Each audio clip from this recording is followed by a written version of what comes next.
Welcome to our channel. నేను ప్రియా కౌశిక్. ప్రస్తుతం మనతో పాటు శ్రీ జగదాంబ త్రిశక్తి పీఠాధిపతులు బెనారస్ బాబు గారు మనతో పాటు ఉన్నారు. నమస్కారం గురు. నమస్తే అమ్మ. గురుగారు, దత్త జయంతి రాబోతోంది. అసలు ఏ రోజు వచ్చింది దత్త జయంతి? దత్తాత్రేయుల వారిని ఏ విధంగా కొలవాలి అని అంటారు? అలాగే మీరు తలపెట్టిన ఒక కార్యక్రమాన్ని కూడా మన ప్రేక్షకులకి తెలియజేయండి. ఎందుకంటే ఎంతో మంది అసలు ఎలాంటి వాళ్ళని కూడా ఆ కష్టకాలంలో రక్షించి గట్టున పడేస్తారు అని చెప్పి దత్తా దత్త అన్న నామంతోనే చాలు అన్ని కష్టాలు నివారణ ఉంటాయి అని చెప్పేసి అంటూ ఉంటారు కదా. సో అలాంటి దత్త జయంతి ఎంతో ముఖ్యం. ఈ కాలంలో ఒక గురు అనుగ్రహం ఉండడం చాలా అవసరం కదా. సో అలాంటిది ఇప్పుడు ఈ రానున్న కాలంలో వస్తుంది కాబట్టి దాని గురించి కూడా కాస్త వివరంగా తెలియచేయండి. తప్పకుండా. దిగంబర దిగంబర శ్రీపాద వల్లభ దిగంబర, దిగంబర దిగంబర దత్తాత్రేయ దిగంబర, దిగంబర దిగంబర నృసింహ సరస్వతి దిగంబర, దిగంబర దిగంబర దత్తాత్రేయ దిగంబర.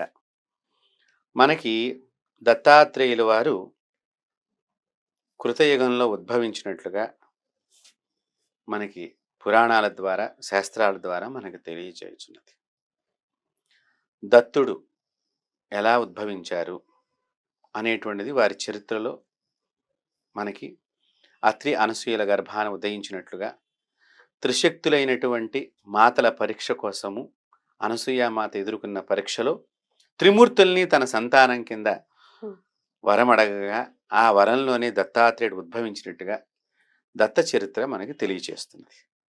ఈ దత్తాత్రేయుల వారి యొక్క జయంతి ఈ సంవత్సరం మనకి డిసెంబర్ 14వ తేదీన మనకు వస్తుంది. 14 15 గురుగారు? 14వ తేదీ.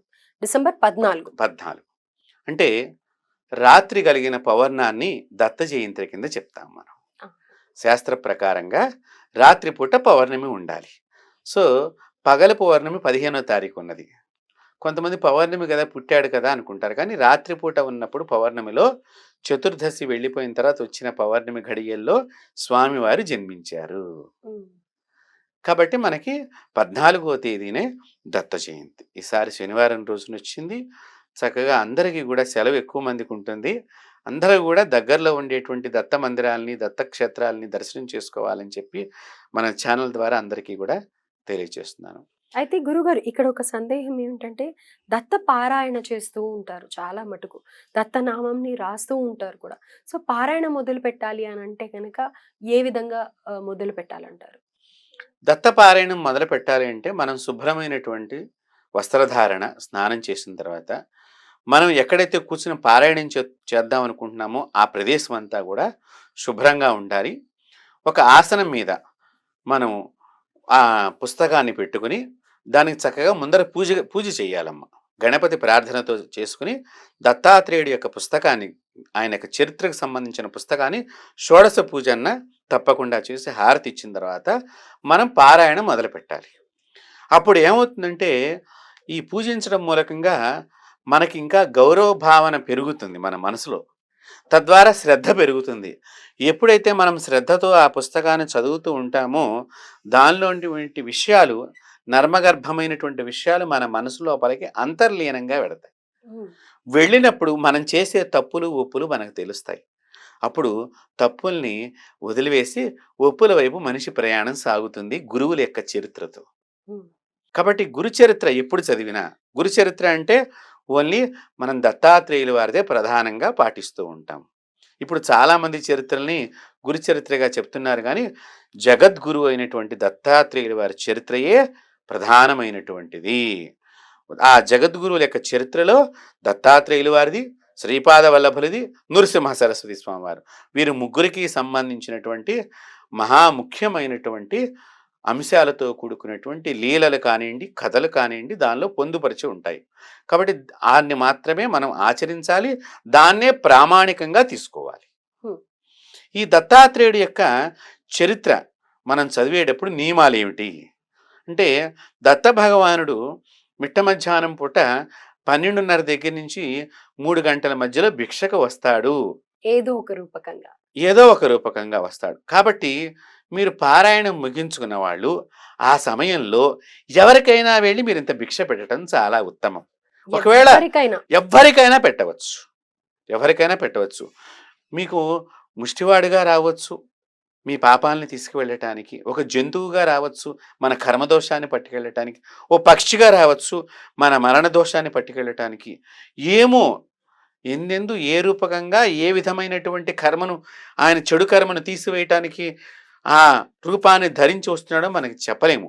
కాబట్టి ఈ గురు చరిత్ర, దత్తాత్రేయుల వారి చరిత్ర చదివేటువంటి వాళ్ళు మధ్యాహ్నం పూట వాళ్ళు రాకపోయినా మనమైనా సరే ఎక్కడికైనా వెళ్ళి పెట్టినట్లయితే మన కర్మ దోషం తొలగిపోతుంది. నేను చాలా సందర్భాల్లో ఈ గురు లీలామృతం అని చెప్పేసి మనకి ఇది మళ్ళీ ఒరిజినల్ చరిత్ర ఎవరిదే అని మనకు అనుమానం. అంటే చాలా పుస్తకాలు మార్కెట్లో ఉన్నాయి. మనకి టాంబే స్వామి వారు, వీరినే వాసుదేవానంద సరస్వతి అని ఇంకొక పేరుంది వారికి, వారు రాసినది ప్రామాణికం మనకి. ఎందుకంటే దత్త పరంపరలో అప్పటించి ఉన్న పరంపరలో నృసింహ సరస్వతి స్వామి వారి యొక్క శిష్యుల దగ్గర శిష్యుడిగా ఉన్నారు. కాబట్టి నిజమైన విషయాలు ఎట్లా వస్తాయి? ఇప్పుడు చూడండి, మన అమ్మ ఇది చెప్పిందని మన అమ్మ చెప్తుంది, మన అమ్మ చెప్పిందని మనం మన పిల్లలకి చెప్తాం. అంటే ఒక పరంపరగా ఇది నిజం అనేటువంటిది పారుతూ ఉంటుంది. ఎప్పుడు నీరు పళ్ళం ఎరుగు, నిజము దేవుడు ఎరుగు అన్నట్టుగా. కాబట్టి నిజం అనేది మన ద్వారానే తెలుస్తూ ఉంటుంది కింద వచ్చేటువంటి తరాలకి. అలాగే ఆ శిష్యుల ద్వారా వాసుదేవానంద సరస్వతి స్వామి వారు ఈ చరిత్ర యొక్క లీలామృతం అంతా కూడా రాయటం జరిగింది. కాబట్టి వారిది మాత్రమే మనం చదవాలి. దాన్ని తెలుగులో ఇసుకపల్లి సంజీవ శర్మ గారని చెప్పి కంచి కామకోటి పీఠాధిపతి యొక్క వారి యొక్క శిష్య పరమాణువులు రాశారు దాన్ని చంద్రశేఖర సరస్వతి మహాస్వామి వారు కూడా, జగద్గురు శంకరాచార్య మహాస్వామి వారు కూడా దాన్ని రూఢిగా చేశారు. అంటే యథార్థంగానే రాశాడు, దీనిలో కొన్ని కల్పితాలు యాడ్ చేయలేదు, ఉన్నది ఉన్నట్లుగా రాశాడు అని చెప్పి నిర్ధారణ చేసి ఆశీస్సులు ఇచ్చారు. దాని గురు లీలామృతం అని మనకి తెలుగులో దొరుకుతుంది. దాన్ని వేరే పబ్లిక్ వాళ్ళు వేయటం జరిగింది. ఇప్పుడు మన ఛానల్ ద్వారా వాళ్ళ పేర్లు చెప్తే వాళ్ళకి పారాయణ చేయాలనుకునే వాళ్ళకి సులువుగా ఉంటుంది. కాబట్టి నియమాలు ఏంటి గురువు గారు? నియమాలంటేనమ్మా, ఇక్కడ కింద పడుకోవటం మహా మంచిది. సంసారం అంటే పెళ్ళైనటువంటి వారు ఆ పారాయణం చేసే రోజులు దూరంగా ఉండటం ఒక మంచిది. ఏమంటే మేము కింద పడుకోలేమనుకున్న వారు మంచం మీద మీరు పరుపు, దుప్పట్లు అవన్నీ తీసేసి చక్కగా ఒక చాప వేసుకుని శుభ్రమైనటువంటి కొత్త దుప్పటన్నా వేసుకుని పడుకోవచ్చు. ఎందుకంటే అందరూ కింద వంగిని వాళ్ళ ఆ శారీరక బాధ ఉంటుంది కాబట్టి అలా చేయవచ్చు. రెండోది ఒంటి పూట భోజనం చేయటం. ఎందుకు ఇది అంతా ఏంటంటే, మనము ఈ ఒంటి పూట భోజనం కానీ ఇవన్నీ నియమాలు ఎందుకు పెట్టారంటే, శరీరము భిన్న రుచులను కోరుకుంటూ ఉంటుంది. రుచుల మీద నుంచి వ్యామోహం తగ్గాలి. భగవంతుడిని నువ్వు ఆస్వాదన పొందాలి అంటే నీలో ఉండేటువంటి చెడులన్నింటినీ కూడా తగ్గించుకోవాలి. ఈ సమయంలో పారాయణం చేసేటప్పుడు అన్ని వీటిని తింటున్నావు అనుకోండి, వాసన ఎప్పుడు పోతుంది. సో నీకు కావలసినటువంటి గోల్ని నువ్వు చేయలేవు. ఇప్పుడు చూడండి, మీరు ఒక గేమ్ ఆడుతూ ఉంటారు, మనకి ఇంటర్నేషనల్ గేమ్స్ అని, ఒలింపిక్ గేమ్స్ అని అంటారు. అక్కడ కొన్ని టాబ్లెట్లు తీసుకోకూడదని రాస్తారు. డోపింగ్ టెస్ట్, డంపింగ్ నాకు సరిగ్గా పెద్దగా తెలియదు, దొరికిపోతారు ఈ టాబ్లెట్లు తీసుకుంటాను. ఎందుకు పెట్టారు ఆ నియమాన్ని? అక్కడ ఏం అడగరు. కానీ మనం ఇట్లాగే ఏదైనా మన సనాతన ధర్మాన్ని గురించి చెప్తే ఇన్ని నియమాలా ఇవే అని మనం చాలామంది అడుగుతుంటారు. కాబట్టి దేనికైనా సరే కొన్ని నియమాలు అనేటివి ఉంటే తొందరగా భగవశక్తిని, మంచి ఫలితాన్ని, ఇక్కడ భగవశక్తి అంటే ఏంటి, ఫైనల్ డెస్టినేషన్, మంచి రిజల్ట్స్ మనం పొందగలుగుతాం. కాబట్టి ఏకభక్తం చెయ్యాలి అంటే ఒంటి పూట భోజనం చెయ్యాలి.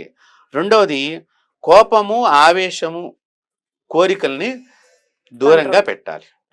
కంట్రోల్ అంటే మనం కంట్రోల్ దూరంగా పెట్టాలి. పెట్టడం అనేది మీకు అర్థమైపోతుంది. అంతేకాకుండా 2 పూట్ల శుచిగా స్నానం చేయటము.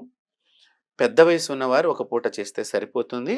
కొద్దిగా యవనంగా ఉండేటువంటి వయసు ఉన్నటువంటి వారు 2 పూట్ల చేయగలిగినటువంటి వారు 2 పూట్ల స్నానం చేయటం చాలా మంచిది.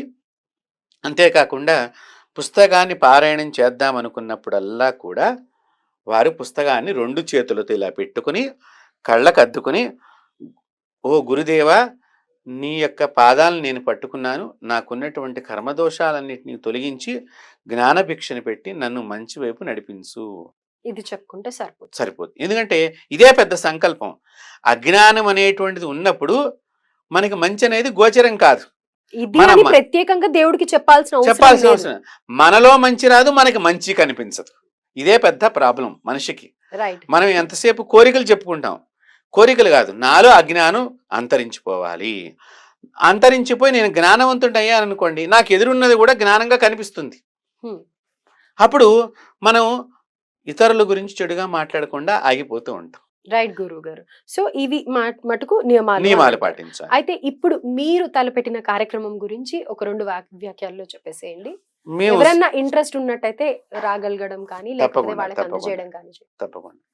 మేము ఈ సంవత్సరం దత్త జయంతి కాస్త విశేషంగా మంచిగా ఇంకా భక్తులకి దత్తుడి యొక్క శక్తిని తీసుకువెళ్ళాలనేటువంటి ఆలోచనలో భాగంగా గాణగాపురంలో స్వామివారి రూపాలని కొని స్వామివారి దగ్గర స్వయంగా అభిషేకం చేసి స్వామివారి యొక్క నిర్గుణ పాదుకులకి తాకించి ఆ మూర్తులని తీసుకురావటం జరిగింది. అలాగే పిఠాపురంలో కొన్ని మూర్తులు, ప్రతిమలు, మన మూర్తులు అంటే చిన్న చిన్న ప్రతిమలు, వాళ్ళ ఇళ్లలో పెట్టుకుంటానుకో వారు పూజ చేసుకుంటానుకో అవన్నీ కూడా పిఠాపురంలో స్వామివారి స్వయంగా వెలిసినటువంటి కుక్కుటేశ్వర స్వామి దేవాలయంలో దత్తాత్రేయులు వెలిసి ఉన్నారు. చాలా మందికి తెలియని విషయం చెప్తున్నా నేను. స్వయంగా అక్కడ వెలిశారు. ఆ వెలిసిన దగ్గర ఈ ప్రతిమలన్నీ కూడా పెట్టి అభిషేకం చేశాం. అంటే ఏమిటి, మా యొక్క ఉద్దేశం అంతా కూడా అక్కడ ఉండేటువంటి ఆ దేవతామూర్తిలో ఉండే శక్తి అంతా కూడా ఈ రూపాల్లోకి రావాలి.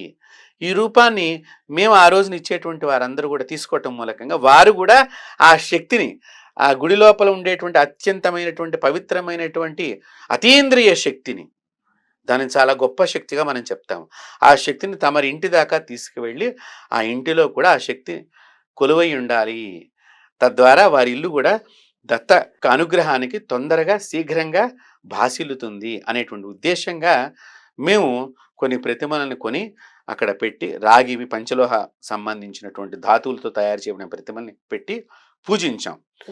అలాగే కుంసీలో త్రివిక్రమ భారతి మహాస్వామి వారికి గాణగాపురం నృసింహ సరస్వతి స్వామి వారి దర్శనం ఇచ్చారు.